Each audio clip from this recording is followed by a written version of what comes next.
ఇప్పుడే జీ5 app download చేయండి. చూడండి మీ ఫేవరెట్ టీవీ షోస్ ఎప్పుడైనా ఎక్కడైనా. నొప్పిగా ఉందా అర్చన? మంట పుడుతోందా? మరిగే పాలలో చేయి ముంచితే మంట పుట్టక మజ్జిగ పెరుగు పుడతాయా? మంట తగ్గడానికి వెన్న తెచ్చాను.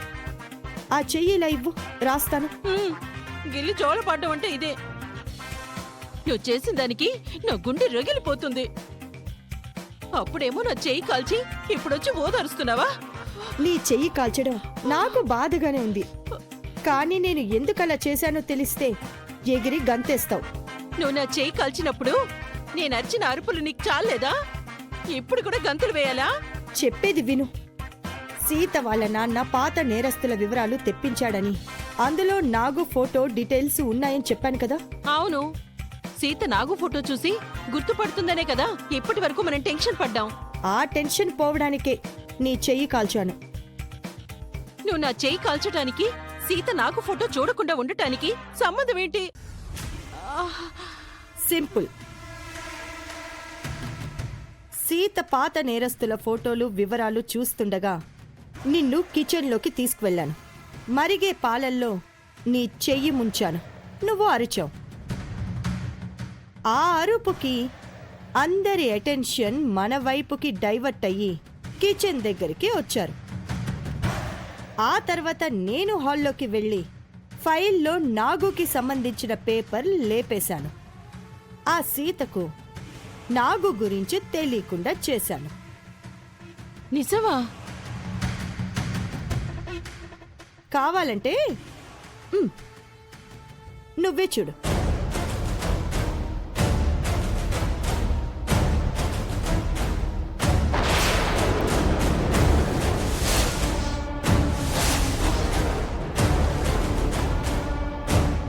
ఈ పేపర్ సీత చూసుంటే మన చీటి చిరిగిపోయి ఉండేది.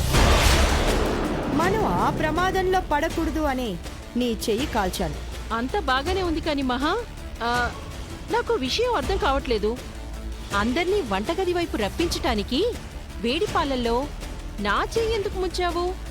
నీ చెయ్యి పెట్టుండొచ్చు కదా. నేనైతే నీ అంత ఓవర్ యాక్షన్ చేయలేనర్చన. అంత గట్టిగా అరుపులు కేకలు వెయ్యలేను. అదే నువ్వైతే ఇంటి పైకప్పు ఎగిరిపోయేలా గగ్గోలు పెడతావు. ఫ్యాక్టరీ సైరన్లా అరిచి అందరినీ అలర్ట్ చేస్తావు. అందుకే నీ చేయి కాల్చాను. ఇప్పుడు నన్ను పొగిడావా తిట్టావా? మనల్ని కాపాడాను. నన్ను కూడా ఇలా ఉపయోగించుకున్నానని చెప్పు. అప్పుడేమో నా ఫోన్ వాడావు, అబ్బా ఇప్పుడేమో నా చెయ్యి వాడావు. నీ వాడకం ఇలాగే ఉంటుందని నాకు అర్థం అవుతుంది. విలన్ అన్నాక దెబ్బలు కొట్టడమే కాదు, అప్పుడప్పుడు దెబ్బలు తినాలి కూడా.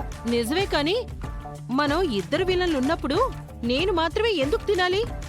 ఎందుకంటే నువ్వు అప్రెంటిస్ విలన్వి కాబట్టి. ఇలాంటివి ఎక్స్పీరియన్స్ చేస్తే నీకు సీనియారిటీ వస్తుంది కాబట్టి. బానే కవర్ చేస్తున్నావు మహా.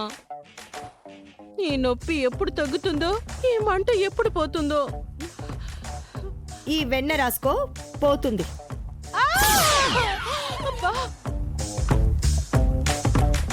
నా చేతికి వెన్న రాస్తానని చెప్పి రాయకుండా వెళ్ళిపోయింది. తొక్కమోహంది. ఒక రకంగా ఆ శివకృష్ణ గట్టి ప్రయత్నమే చేశాడు.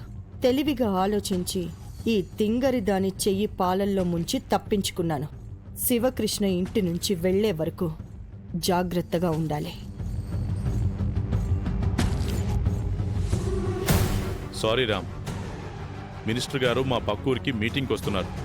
నేను బందోబస్తుకు వెళ్ళాలి. అందుకే అర్ధాంతరంగా వెళ్ళక తప్పట్లేదు. పర్వాలేదు మావయ్య, నేను ఈ కేసు గురించి నేను ఇక్కడ ఎంక్వైరీ చేస్తాను. ఎలాగోలా కిడ్నాపర్స్ గురించి తెలుసుకుంటాను. రామ్మమ్మకు నేను సహాయం చేస్తాను నాన్న. మేమిద్దరం కలిసి వాళ్ళని ఎలాగైనా పట్టుకుంటాం. నేను కూడా ఈ కేసుని అంత ఈజీగా వదిలిపెట్టనమ్మా. మినిస్టర్ గారు టూర్ అయిపోయాక మళ్ళీ ఎంక్వైరీ మొదలు పెడతాను.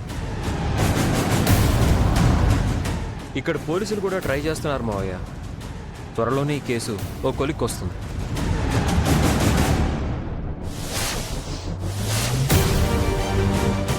ఈ కేసు అంతా స్టడీ చేశాక నాకు ఓ విషయం అర్థం కాలేదు. కిడ్నాప్ చేసిన వాళ్ళు సీత ఒంటిపై ఉన్న నగలు తీసుకోలేదు, ఫోన్ చేసి డబ్బులు కూడా అడగలేదు. సీతని చంపాలనుకుంటున్నారు. అంత కోపం వాళ్ళకి సీత మీద ఎందుకుంటుంది? అవును నాన్న, నన్ను చంపడమే వాళ్ళ లక్ష్యం అన్నట్టు ప్రవర్తించారు. రామ్మామ రాకపోయి ఉంటే నేను చనిపోయి ఉండేదాన్నేమో. ఒకవేళ ఈ కిడ్నాపర్లకు ఎవరైనా డబ్బులిచ్చి సీతని చంపమన్నారేమో. అదే జరుగుండాలి. వాళ్ళకెవరో సుపారీ ఇచ్చారు. కానీ సీతని చంపాల్సిన అవసరం ఎవరికుంటుంది? ఆ కిడ్నాపర్లు దొరికితే కాని వాళ్ళ వెనకాల ఏ ఏ తోడేళ్లు గుంట నక్కలున్నాయో తెలీదు నాన్న. అయినా నన్ను ఇబ్బంది పెట్టాలని ఎవరైనా అనుకుంటే వాళ్లే నాశనమైపోతారు. వాళ్ళకి కుష్టి వ్యాధొచ్చి ముష్టాడుకుంటారు. దిక్కులేని చావు చేస్తారు. వాళ్ళ శవాలని కాకులు, గద్దలు, రాబందులు పీక్కు తింటాయి.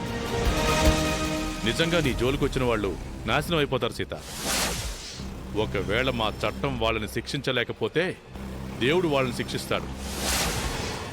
చట్టము దేవుడు కాదు మావయ్య. నా చేతులతోనే వాళ్ళని శిక్షించాలన్నంత కోపంగా ఉంది. వాళ్ళు దొరికాక ఓ గంట మామ కప్పచెప్పు నాన్న. వాళ్ళని చిత్తగొడతాడు. సరేనమ్మా, ఇక నేను బయలుదేరుతాను. వస్తాను రాము. ఓకే మావయ్య, మీరు సీత గురించి బెంగ పెట్టుకోకండి. తనని కంటికి రెప్పలా కాపాడుకుంటాను. అత్తయ్యని అడిగానని చెప్పండి. హ్మ్. ఈసారి మీరు వచ్చేటప్పుడు అమ్మను తీసుకురండి నాన్న. అలాగేనమ్మా. బాయ్ రామ్. హ్మ్. బండితి.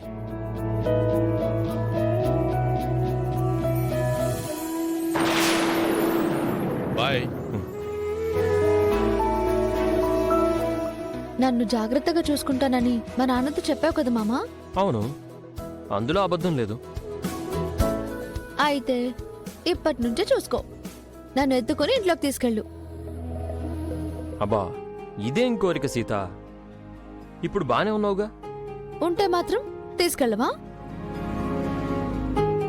నువ్వు అడిగాక కాదంటానా? కాకపోతే మా పిన్ని చూస్తుందేమోనని టెన్షన్గా ఉంది. చూస్తే చూడు నువ్వు మామా. మనం చాలా అన్యోన్యంగా ఉన్నామని ఆవిడ కళ్ళల్లో నిప్పులు. సారీ సారీ, ఆనంద బాష్పాలు కురిపిస్తుంది. నల్లని మబ్బుల మధ్యకు వెళ్ళి వెన్నెల ముగ్గులు వేసిందెవరో, కన్నుల కౌగిట కలలే కూర్చిందెవరో, రంగులు పొదిగిన వాసంతాన్ని రెవ్వున రమ్మని పిలిచిందెవరో, గుప్పెడు గుండెకు చప్పుడు నేర్పిందెవరో. రామ్తో కలిసున్నానని చాలా ఆనందంగా ఉన్నావు కదా సీత. నువ్వు రామ్కి దూరం అయ్యే రోజు దగ్గరలోనే ఉంది.